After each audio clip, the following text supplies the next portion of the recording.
He is not even 30 years old. He is not even 30 years old.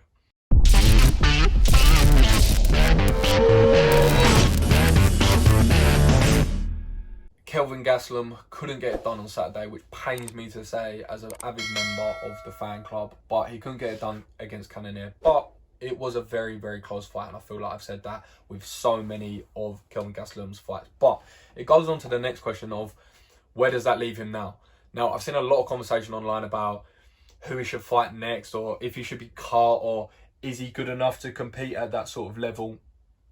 And yes, it annoys me, not only from the half of me, which is the fan club, but as a general MMA fan. Now, if you truly believe that, you are looking at this conversation so wildly out of context for Kelvin Gastelum. It is ridiculous. Now, first point, which I'd argue is probably the most important point or thing I'm even going to speak about in this video.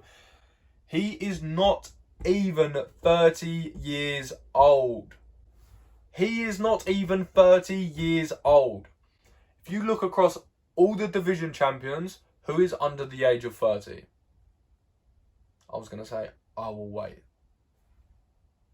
And while I say I'll wait, I'll have a think. No, there is none. And obviously, naturally, they get older towards the end of the weight classes, as speed plays less of a factor. But he is not even 30 years old. He's 29 and he's had 20 professional UFC fights. Now, a lot of people would look at his record and say, see, red, which, I mean, of course, you're never going to want to be on a slide like that. And I know he had that Ian Heinisch win not too long ago, but he's had a lot of losses recently. And obviously, like I said, you're not going to want that many losses. But if you look who that man is actually fighting, he's fighting the who's who in the middleweight division. And I'm not even speaking about the impressive wins that he's had in his career already over champs, ex-champs, had fights, even losses, obviously most noticeably Adesanya, some of their closest fights and best fights ever, who is now a dominant champion. So if you see how everything's played out around him, it adds a lot more context to where Kelvin Gastelum is at. Because yes, he's lost however many fights in the last 7 fights. I think he's lost 5 out of the last 7 or something along those lines. But if you look at who he's lost to, ultimately, like I said, champs, title contenders, the best in the division. He's just lost to Jared Cannonier, who, if everything was tied up soon, he would have been fighting for the title. So again, number one title contender. So does that say to me that he doesn't deserve to be on the roster? He doesn't deserve to be in the rankings? No, not whatsoever. It just says to me that he's maybe not yet at that upper echelon. And the reason why I say that, and it's not like I'm trying to hold on to, oh, he maybe can win a title these days.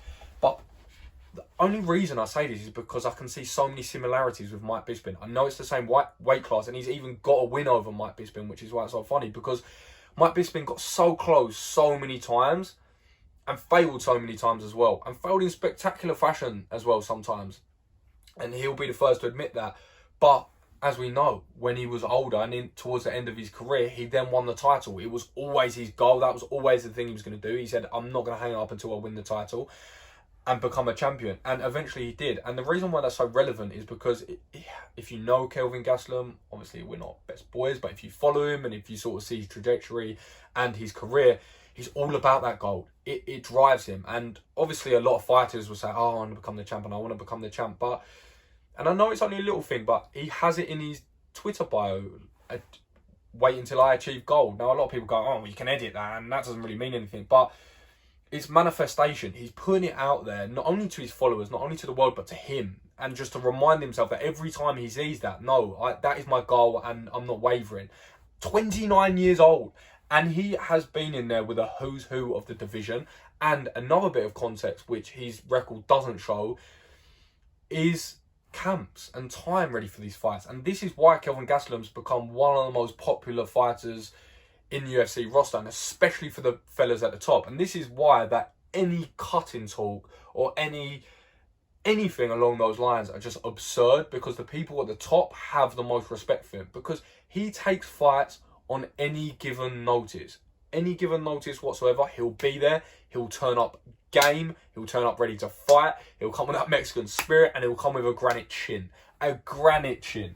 And if you didn't know by now, he has one of the best chins on the roster. That is for sure. So he's always there for an exciting fight. And obviously poses threats of himself. He's got good wrestling. And he's got some really, really nice boxing as well. Some really nice boxing. And some heavy, heavy hands, which a lot of people forget. I think a lot of people don't actually realise the power of Kelvin Gastelum because he's a lot smaller. So he has a lot of skills of his own. And a really sort of important thing that I came across, I'm glad I stumbled across it, is he wrote a tweet sort of saying, close fight with Cannonier, very, very close. Yet again, a few minor adjustments. And I'm going to be that champion one day. I'm going to be that champion. Yet again, very close title decision and some minor adjustments. And a lot of people, I was reading the comments, they were saying, you're delusional. Oh, you're just saying this as like PR. Do you really believe that? I think people are wildly misinterpreting that. I saw that as the best tweet he could have possibly written. And I'm not saying that Kelvin Gastelum's 1000% going to become a champion, but if you said it's going to happen in 4 years' time, I would not call you a liar whatsoever, because there's one thing that is important in this industry, is experience, and it's UFC experience. So even if you look at Izzy was barely even on that UFC scene, or even known on that UFC scene, when he was 29 years old. So what I mean by that is Kelvin Gastelum's had all this experience in the UFC with all of the best fighters.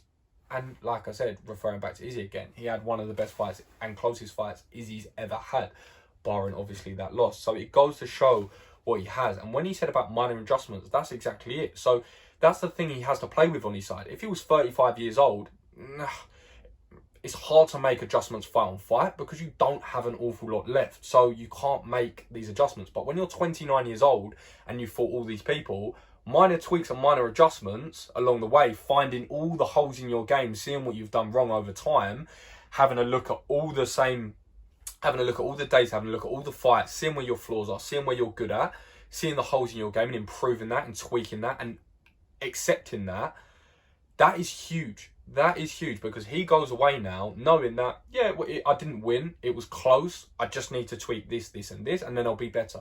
And if he comes back for the next fight and maybe he wins, or even if he loses, and again, a very close fight, maybe it's one or two more things that he tweaks. And then he still has a few more years. That's my point. A lot of people will say, oh, but he's lost again. But again, like I said, he's so highly regarded in the UFC, where he takes fights on such short notice, and they are such good fights. The man is 16-8, and in 8 of those losses, 6 were decisions and 2 were submissions.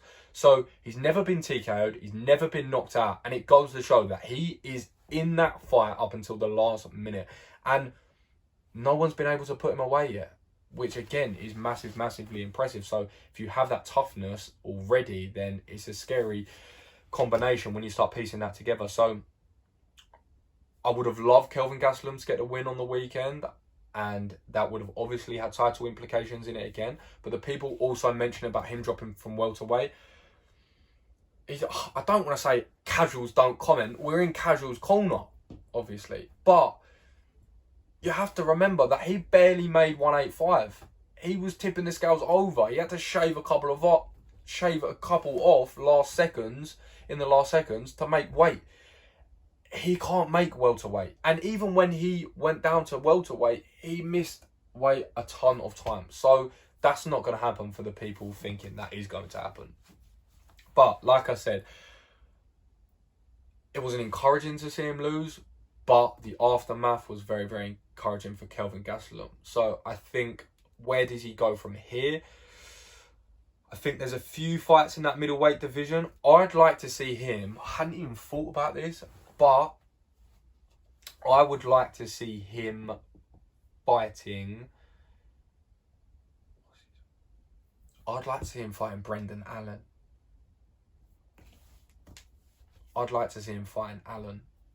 That's the fight I want to see. Allen's been calling out everyone in that middleweight division. Even didn't call out, but said to Paul Craig, I'll step in for his upcoming fight as a last minute replacement at 205. So if he is to take that, massive if, and to have that fight and then give a few months recovery and whatnot in camp, then that's quite a nice timeline for Kelvin Gastelum. And Kelvin Gastelum's as game as they come. He's coming off a loss. Alan needs a big name. Calling out all the big names, I think they match up perfectly. Stylistically, it's a really nice fight. And most importantly for Kelvin Gastelum, it's a fight that he can win. But like I said, Alan is game and he is a very, very good fighter. So again, not an easy night out. But it goes to show he doesn't want an easy night out, and he's taking it with all these killers on sometimes a couple of days' notice, which is very, very impressive. So as for Kelvin Gastelum,